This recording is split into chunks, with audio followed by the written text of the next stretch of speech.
Hello and welcome to Save Your Sanity. I'm Dr. Rhoberta Shaler and I'm so glad that you're here. If you're returning because you found value before, I'm so glad you're back. And if you're new and you've just found me, I'm so glad you did. Tonight we're going to be talking about something so important, and I'm asked about it so frequently.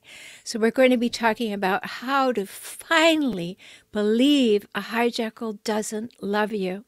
And I'm going to give you 16 clear ways that they show that they don't. I know it's a tough subject. You want to believe that you're loved. You want to believe they have love to give you. You really, really hope that's the case.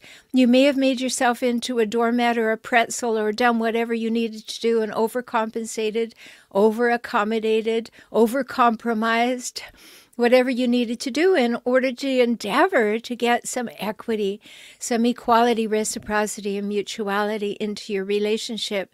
But it's not there for you if you happen to be with a hijackal. Now, for those who are new, a hijackal is a person who hijacks a relationship for their own purposes and then relentlessly scavenges that relationship for power, status, and control. I trademarked the term hijackals so that we wouldn't be playing armchair psychologists. We wouldn't be endeavoring to diagnose people, but we would have a way to talk about the patterns, traits, cycles, behaviors, and know that these traits exist and that they do produce predictable results in the relationship. So we want to talk about that. If you know that you enjoy this podcast and you'd like to support it to make sure that everyone in the world can enjoy it, and we're in 91 countries now, so I'm very, very happy to tell you that. But you can support it with $1, $2, $5, $10, one time or monthly by going to patreon.com/saveyoursanity. patreon.com/saveyoursanity. And you know you can always find me at forrelationshiphelp.com, forrelationshiphelp.com. And if you're sitting there saying, I already know I need help, you can go to my one-time new client offer at beaclient.com. beaclient.com. So let's talk about this big topic of how to finally allow yourself to believe, to see that the hijackal doesn't have love to give you. And if they did, you know very well they would withhold it from you, right? Because that's what they do.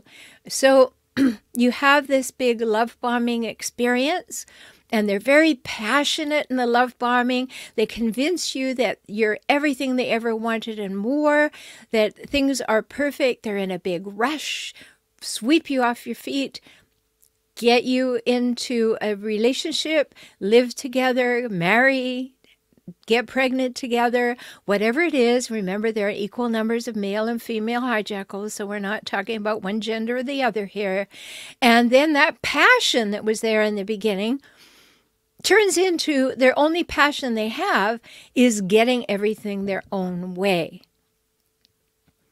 Woo! Now, first off, if you recognize that that's the truth, then you readily see that if they are passionate about getting everything their own way, they are not passionate about you having anything your way. And that is not going to contribute to those three must-haves of a healthy relationship I just mentioned: equality, reciprocity, and mutuality, because they need to win. And if they need to win, that means you must lose. And love is not found where there are winners and losers. It just negates the whole thing. So they don't really have love to give you.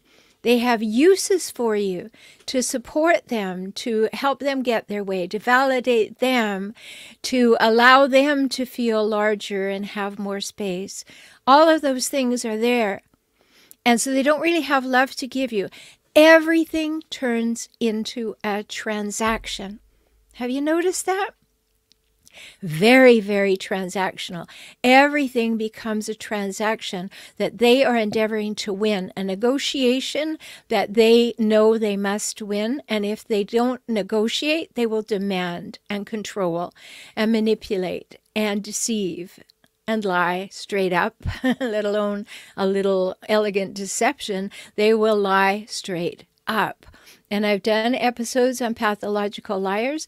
Now, not all pathological liars are narcissists, but pathological lying is a big, big hallmark of hijackals. So we want to notice those things. Now, I don't really want to blow any bubbles here, or burst any bubbles, rather, but it's really important to allow yourself to just have the space for this episode to say, okay, let me just entertain the idea. I'm going to give you 16 ways, clear ways, that a hijackal shows you they don't love you. And I hope you'll give yourself the opening to listen to this and to recognize, oh, there's that, and there's that, and there's that, and there's that. And even though I really want to believe they love me, I now can clearly see they don't. And that's why I decided to do this topic tonight, because you can go for years hoping that that person loves you, wanting to believe what they did in the beginning was the real person. You've heard me speak about that before. No, the real person is the nastiness you're facing right now. That's the real person. That pretend person, that passionate person from way back there in the relationship, that person was a facade. That was a chameleon endeavoring to do the gotcha, to get you into their lair and just capture you so that they could then slowly, or in some cases very quickly, take power over you. So we don't like that. So I just want to start, put in your mind my particular and personal definition of emotional abuse. It's when someone is controlling another person by criticizing, embarrassing, shaming, blaming, discounting, dismissing, depriving, or denying their rights, needs, wants, thoughts, feelings, and equality. Okay, that is emotional abuse in a nutshell, a very large nutshell, I grant you, but it is that. Emotional abuse occurs when one person is endeavoring to control another by criticizing, embarrassing, shaming, blaming, discounting, dismissing, depriving, denying the rights of the other person, their needs, their wants, their thoughts, their feelings, and the opportunity for equality in the relationship. So very important to know. So let's look at these 16 things, because you may not even recognize them because you're so worn down and torn down. Really. So people who love you behave one way.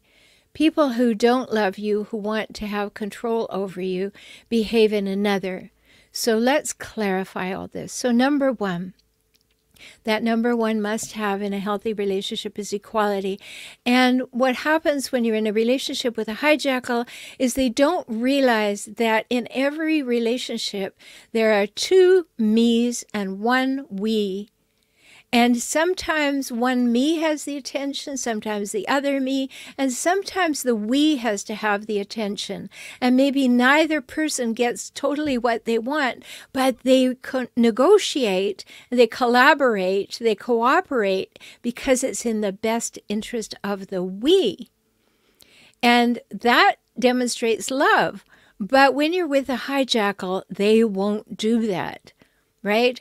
It's all about their me and not about your me or the we. And so it's very important, as the number one way to clearly see that they really don't love you is that they will not understand that there are two me's and a we, and all three of those entities get equal time, equal attention, equal amounts of what they need and want. And that's what's in the best interest of the relationship, and that you can negotiate those pieces easily by communication.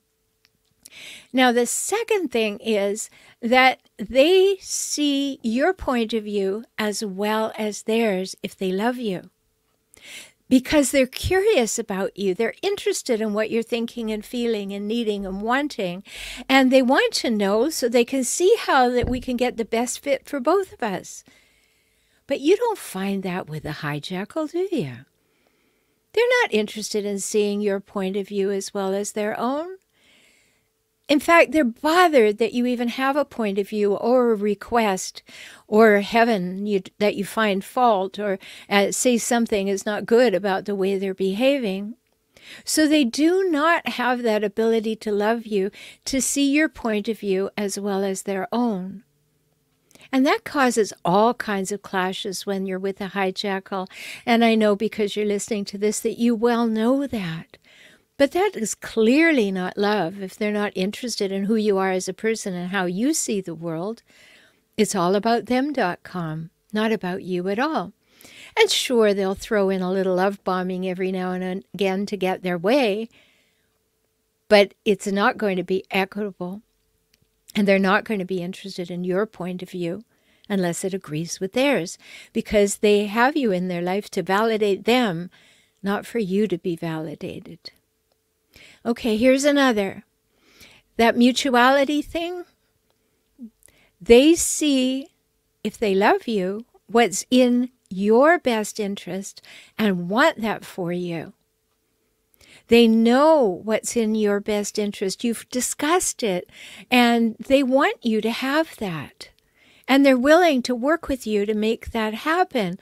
You know, and maybe a simple example would help.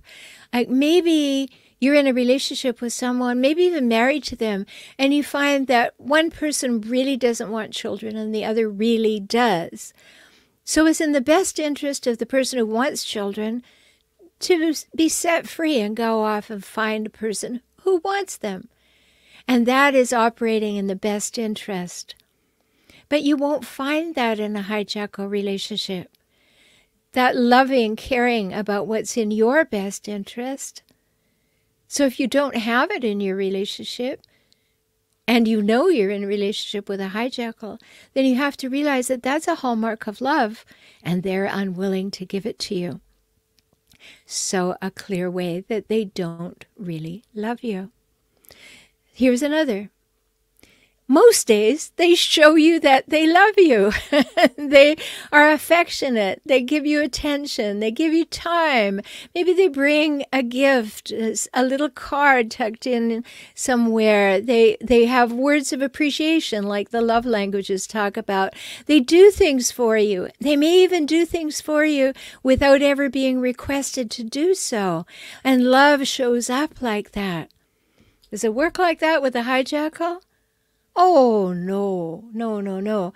You have to fight for every moment and plead, beg, and then they do the silent treatment just to let you know that I could just turn off at any time. I can withhold my time, attention, even my words. I won't even make eye contact with you because I need to have power over you.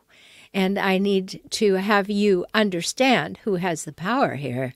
And that's the kind of thing that happens so clearly. That's not loving behavior. Clearly, they are not offering love to you when they behave that way. So another way, they demonstrate that they respect you if they love you. You know, when I wrote Kaizen for Couples, Steps to Save, Sustain, and Strengthen Your Relationship, I put in there the 5 relational gifts you have to have within yourself in order to give to another. And what are they? They're honesty, safety, trust, respect, and reliability. Honesty, safety, trust, respect, and reliability. And they're all there in the book. Now, if you don't have those gifts to give, and if you're not receiving those gifts of honesty, safety, trust, respect, and reliability, there is no expression of love there. So are hijackals honest? Are hijackals respectful? Do you feel safe around them? Do you trust them? Are they reliable? Well, most people would say sometimes, but not usually. And that's where it falls apart. They are not demonstrating love for you if they do not respect you, are honest, that you feel safe around them, you can trust them, and they are reliable. Okay, we're painting a picture. Is it beginning to make sense to you that these are ways that love occurs and how they do not occur when you're in a relationship with a hijackal? Because I know you really want to believe that that person loves you because they said so, and they may still say so. But words don't matter unless actions back it up. And we're talking about the actions tonight, the actions that need to be there for you to accurately say this person loves me. So let's look at another one. There is that, we've talked about equality and mutuality, so let's talk about reciprocity. They have your back. They walk beside you. You can count on them. There is that reciprocity. It's not a tit for tat. It's not a scoreboard. Nobody's keeping score. It's just, I know I can count on you. If I ask you to do something and you can do it, you will do it. I know that I would do the same for you. We'll rearrange our schedules for each other. We'll accommodate one another. You know, one time it's the movie you want to see. Next time it's the movie I want to see. The very simplistic terms, but you get the picture. So there is that reciprocity, and you can count on them. You can relax. Now there's two of us, not just one. There's a sharing of making things happen. There's a sharing of responsibility. There's a sharing of we'll do it together. You don't often find that in a hijackal relationship except in the love bombing phase, because it's their way or the highway. Very uncomfortable. And you are the one who's doing most of the accommodating. You're doing most of the giving, and they're doing most of the receiving and taking. That inequity demonstrates a lack of love. And yes, when you're with a hijackal, you can get very good at justifying or rationalizing or making excuses for. And then you get into the enabling model. And you start fixing things for them and solving their problems and excusing their behaviors. And worst of all, remember, I've told you my definition of enabling in last week's episode, I think. But what's most important in that definition of enabling is that you will take away the consequences for the poor choices of the other person. There are no consequences for it, so you enable them. And once you realize that they are really not behaving in any ways that can be recognized as love, you have to sit up and stop and say, I'm enabling this. I keep hearkening back to the few moments or the beginning of the relationship when it was good, and I'm using that to justify all of this poor behavior that I'm seeing way more of than I saw good. And the longer you're with a hijackal, the more of the poor behavior you see.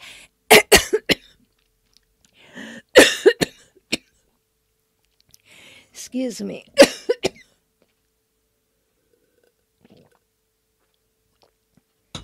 The more of that poor behavior you see, and the less like love it looks. So it's important to recognize that. Really important to recognize that. So what's another way? People who love you are willing to compromise. They're willing to find a way that works for both of you. Hijackals aren't willing to find a way that works for both of you. They want to cajole you or prod you or demand that you do what works for them. That's never going to be a happy scenario, never, ever, ever. And you're always going to feel marginalized and pushed against the wall and dismissed and discounted. And that's not loving. So there you go. There's another clear sign. They are not willing to compromise. That's not loving. Now, a loving person will go the extra mile for you and make an effort. Even if they're not good at it, they'll do it because they want to. They love you. But a hijackal won't go the extra mile for you. They'll tell you can do it on your own. They'll tell you to hire somebody. They'll tell you don't really need it. But they will not go the extra mile for you. And they won't even, in most cases, go the extra mile with you. Sadly, that's the reality of a relationship with a hijackal. And you may be counting like the 5 things that they've ever done wonderfully well, and you've got 160 things that they do on a daily basis that are not wonderful or well, and yet you keep saying, oh, but they did these 5 things, and you get that into your head, and your math is off. You're just math poor in that moment, that 5 things will make up for 160 on a daily basis. 5 one-time things will make up for 160 poor ones on a daily basis. Not loving, and they won't go the extra mile for you. Now, in a healthy relationship, you can trust each other. You don't have to have this, I'm going to go through your phone when you're asleep business. You don't have to be wondering all the time what the other person is up to, because you have had many demonstrations that you can trust one another, and you do trust one another, and you feel good about that. That's loving. But when you're in a relationship with a hijackal, no, we don't have trust. That's not what's going on. And you begin to recognize that they don't trust you. And you make all kinds of noises as to why they should. And even if you have never done anything wrong in your entire relationship, they still don't trust you. And that's projection. That's because they don't trust themselves and they're not trustworthy. So they turn it on you. I did a whole episode on blame shifting. If that's something you need to know more about, go and find that episode. You know, all the episodes are on my website. So if you've listening to this podcast from somewhere you like to get podcasts, but you'd like to find all the other episodes and read about them, you can go to forrelationshiphelp.com and just click on the podcast tab and it's all there for you. But it's really important to understand this level of trust and how they turn things around on you, and that's called blame shifting. They do that a lot. So in a loving relationship, you trust each other. And if you have any questions about trusting, you can talk about it and you can talk things out, and they're quite willing to do it. But in a hijackal relationship, they don't have that to offer. They're unwilling to offer that. They're suspicious of everything and everyone, and they need to always be right. So that is a very unloving behavior, very unloving behavior. So if that's happening, you can know that there isn't love in the relationship you're thinking of. Now, if you're thinking of a parent rather than a partner, the same things happen. You know, I've said many times that I had 2 hijackal parents, and they treat you the same way. They don't trust you. They don't see your point of view. They're not interested in you. They don't respect you. They don't show you any affection. They don't spend time with you. They're only interested in how you validate them, make them look good. The rest of the time, they just want you to agree with them. The same things happen. So I'm not just talking about hijackal partners. Many of these things also apply to hijackal parents. Maybe you have a hijackal sibling, or you have an adult child who turned into a hijackal. You need to know. You need to know what to expect, because these are not loving relationships. As I said at the top of the episode, hijackals don't have much love to give you. They have lots of uses for you. So the whole time that we're talking tonight, I am endeavoring to show you what a loving relationship is, and therefore what a hijackal relationship isn't. Very important. So one of the other features is this whole business of surveillance. And surveillance, yes, it goes to cameras and it goes to GPS trackers put on the bottom of your car, and they've got trackers on your phone and all that kind of thing. But the surveillance I'm thinking of more is that need to know where you are at all times. What are you doing and with whom? And when will you be finished and when you will come back to serve my purposes? That kind of surveillance. Have you noticed that? That it is constant. They'll blow up your phone. Where are you? When are you coming home? It takes you 11 minutes to get home from work, and it's 13 minutes since you left work. Where are you? I know you're up to no good. That constant surveillance. They want to see your phone. They want proof. They want to talk to people. They want you to stay home. They want to isolate you, keep you away from people. Oh, crazy making stuff. Loving people don't do that. This is the dysfunction of the hijackal. If they loved you, they would be happy that you're having a lovely time with your friends or your mother or out with your children. But instead, because it's not about them, they are going crazy with, where are you? What are you doing? Why are you not serving my purposes at this moment? And how can I make you wrong? That's the kind of surveillance I'm talking about right now. And how many times do I have clients? And I have clients from all over the world. And, you can be one too by going to beaclient.com. But how many times do I hear this? They called 48 times in an hour. They just call and call and call and call. They just refresh and refresh. And if I don't answer, when I get home, there is trouble. This kind of surveillance is not loving. In the beginning, it may feel like, oh, the person just wants to know where I am. Oh, isn't that sweet? They can't live without me. No, this is the beginning of surveillance. Be very, very aware of that is not love. That is control. And see it so very, very clearly. Now, here's a big one. In loving relationships, you can talk about anything. You can bring up joys, you can bring up successes, you can bring up sorrows, you can bring up problems, issues, concerns, and the other person is interested and willing to talk to you. They're willing to engage in that conversation that goes back and forth like a really good ping pong game. And they're interested, and you're interested, and there's problem-solving ability, and good things are happening. It's all so good. But in a hijackal relationship, oh no. The first time that you hit the ping pong ball, they take the ball in their hand and leave the court. They are not going to play. They are going to have the ball. And they are not going to be communicating with you in an equal, mutual, or reciprocal way. Willingness to communicate and learn more and more about each other, be more and more curious about each other, deepens the emotional intimacy. Hijackals have no interest in emotional intimacy, and that does not lead to love. It's a big one. So just a few more, 4 more. Okay, what else goes on? In a loving relationship, boundaries are expressed and respected. But in a relationship with a hijackal, how dare you set a boundary? How dare you? What are you trying to do? Control me? And you get that projection again. They do not like boundaries. You must set them, though.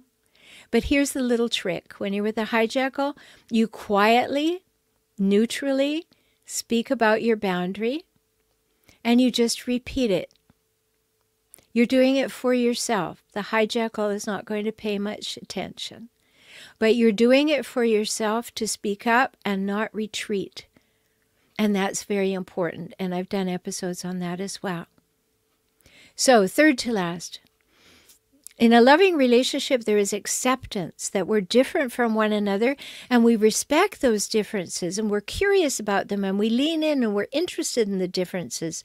But we don't have to debate in any kind of disrespectful way. We can agree to disagree. It's okay. It's not seen as a personal attack. It's not seen as a walk-away point. It is just we're different than one another. But in a hijackal relationship, no. It has to be their way. So different from them, how dare you? You will soon be called the scum of the earth, if not something worse. You may have experienced that already. That is not loving. Name calling is not loving. But this kind of lack of acceptance of who you are at a deep level, definitely not loving. All right, second to last. Loving means they have no need to control you. They want to see you blossom. They want to see you expand and be enriched and have the best life you possibly can. That's loving. They're supportive of that. They want that for you. They want you to have what it is you want to have. They want you to achieve what you most want to achieve. They want you to soar, and they're willing to walk with you. Not a hijackal. They want to pat you down, slap you down, squish you, turn you into a pancake so they can ignore you. Now, I know that's extreme, but you get the drift. They are not there to lift you up. They're there to put you down. And that is not loving. And the last one, because there's so many and I could do more, loving people don't try to manipulate and control you. They have no need to do that. They're interested in you. They like who you are. They want for you what you want for yourself, as I said earlier. They're excited when you succeed. They pick you up and walk beside you when things aren't going well. But they don't try to manipulate you. But hijackals will try anything to get their own way. And that is not loving. So I told you that we were going to talk about this very important topic today. And we have. And I hope that you now, if you'd been reluctant to believe it before, I hope that you now believe that a hijackal is not showing you loving behaviors, and therefore you can conclude that they don't have love to give you. But you may have become very aware now of the distinctions, which I hope you have, and also that you recognize that you want to be in an equal, loving, reciprocal, mutual, delightful, communicative, respectful, honest, safe, and trusting relationship, and that you won't settle for less. And if you need my help to help you come to clarity around that and what you would need to do in order to think your way through that, I'm here to help you. I'm just writing a new book. It's called Emerging Empowered, and that's what I want to help you to do.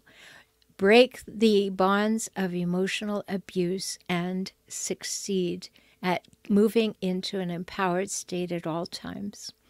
I'm so happy you were here tonight. I'm Dr. Rhoberta Shaler, and until we talk again, take very good care of yourself because you really matter.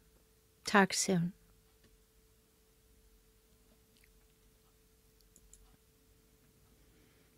Hello, everybody. Hi, Maria. Oh, we have new people. Ernesto, I got your message after I went off the air last night. Glad that you're back. Hey, Mano. Hi, you're new. I haven't seen you make a comment before.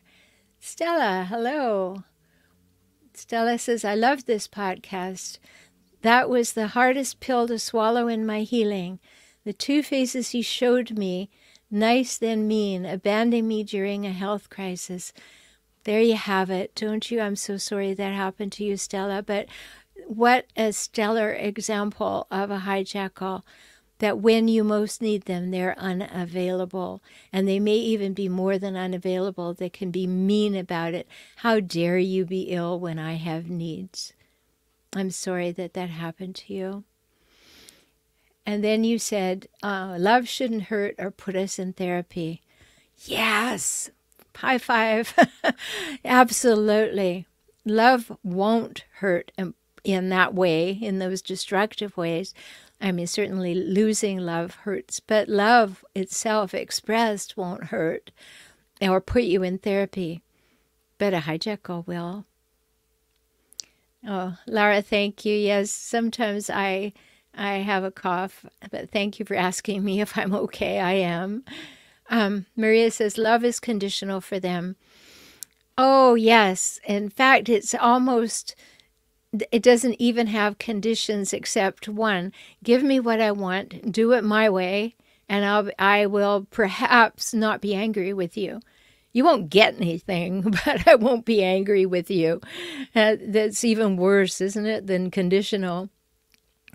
Stella said, I was better than the FBI when I was in that situation. I was checking to see if he was flirting. I'm happy I don't have to do this anymore. Yes, I bet you are. It takes so much energy to having to be wondering, to be getting your exercise by walking on those horrible proverbial eggshells, to be looking over your shoulder all the time. So hard on the body, so hard on the mind, and so hard on the heart. So very, very difficult. And remember, everybody, whether it pertains to tonight's topic or not, you can ask a question in the comments. And remember, there's 20-second delay from when you press send till when I see it. So be sure to get those up there if you want us to talk about them. Oh, Maria said, wow, I went through surveillance all my life with my mom. Not love, but control. I've experienced all you are explaining. I'm sorry that you have, Maria, but I certainly relate. I have too. And this surveillance business, they don't want to take care of you. They're happy to emotionally neglect you, but they want their finger on your back at every moment. And it's a terrible thing. And then, because we didn't know any differently, we'd never been in a family, we'd never been in the world before, we thought that the way that they were showing us who we were was accurate because we're taking their word for it. We have to. They're our parents and we need them to survive. And yet they give us a very warped sense of the world and a warped sense of ourselves. And then, as most people who had hijackal parents, you are going to be likely to find somebody in your life as a romantic partner who will behave just the same way. And that's a lot of understanding there. Really a lot to figure out. Yeah, feeling of oppression, Maria says, yes. And it can turn into feelings of depression too. And then you think there's something wrong with you when actually there's something wrong with the other person and they're creating the relationship. So it's very important to, sometimes people will book an appointment with me just to find out if they're going off the edge because the hijackal has made them feel as though they're the ones who have the problem. And it's very important to get that clarity that when you can see these things that hijackals are doing, know it's about them, not about you. And make that separation in your emotional thinking. Like what they're doing, they're saying is about me, but it isn't. It's about them. And when you can start to make that separation, you can start to give yourself some space that all these negatives are about them, but they're putting them on you. Maria says, wonderful wisdom, so validating. I'm glad you find it that way, Maria, and I'm glad you love the podcast. Kathy says, thank you so much. Got out after 5 years. Yay! You're helping me resist all the love bombing campaign by the hijackal. Yes, Kathy, resist, resist. We're all chanting that for you. Resist, resist, resist the love bombing. Work together can't be friendly just to be professional. Oh, so much difficulty when you have to be around them. But yes, resist. It sounds like you've got that nailed. All right. Maria says, yes, it's all a reflection on them. It truly is. And when you can see that, when you can clearly see that that person is talking about themselves when they talk about you. There are many iterations of a saying that you'll find on Facebook that, when a hijackal is blaming you for something, you can take it as a confession. And there really is some truth in that. Because whatever they're blaming you for is what they're afraid they're doing or afraid they're going to get caught doing. And that is probably 90% of what's going on when they get all wordy. They have so much to say and they're so difficult. Okay, so I see we're at the end of the comments here. So remember, if you have something you want to ask me, I'm open for that. And oh, you're welcome, Kathy. She said she needed that cheer. So she heard us all going, resist, resist, resist. So have us in your mind when you are at work, for sure. But as I was saying, put something, if you have a question on any topic that has to do with toxic relationships, pop it in the chat now, or any comment that you have, because if I don't see anything in the next 30 seconds, that will be it for tonight. But I hope you really found some value in these 16 ways that you can clearly see that they don't love you. Because I know it's really hard to come to that moment when you say, I guess he or she never really loved me. I know it's hard because we're so invested as healthier people. We're so invested, we believe them, because why wouldn't we? And so we hold on to that. And it's really difficult. It is nothing you did wrong. You didn't know at the time. You couldn't recognize the hijackals. You didn't know about hijackals. You were trusting. You were loving. You went into it planning to have it work and to be part of making it work. You didn't know the other person was going to turn into a hijackal. You didn't know that their plan was to control. So don't blame yourself if you got into one of those relationships. When you do understand and you can see all the red flags and you get all that together, then you can do differently. And that's what I'm here to do, is to help you see all the red flags and to know what to do differently and how to move into that space. Maria says, thank you very much. They are not able to love because they cannot love themselves. That's true. That's true. They cannot love themselves. They don't even believe they are lovable. But that's not your problem. You didn't break them. You can't fix them. And by the time they get to you, by the time they're adults, they are not interested in anything needing to be fixed because they believe they're perfect.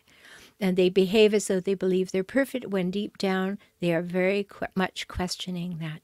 But that's not your issue. Your issue is to keep yourself safe and your children safe and to stay very much on the path of emerging empowered. So you can emerge empowered emotionally. If you have to get out of the relationship, you'll be clear.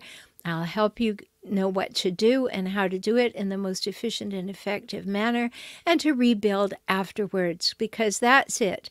I'm here to help you successfully navigate the journey from recognizing to recovering and rebuilding after toxic relationships. I'm so glad that you were with me tonight. I'm here most Monday evenings at 7. Be sure to subscribe. Become a subscriber on YouTube, or like on the Facebook page, or if you're on my website for relationshiphelp.com, you can go to the podcast and subscribe in the top right corner. And then you will get a notice when I'm going to do each night's topic, so you will know what we're going to talk about. So until we talk again, take very good care of yourself. And remember, what the hijackal says about you is about them, not you. Talk soon.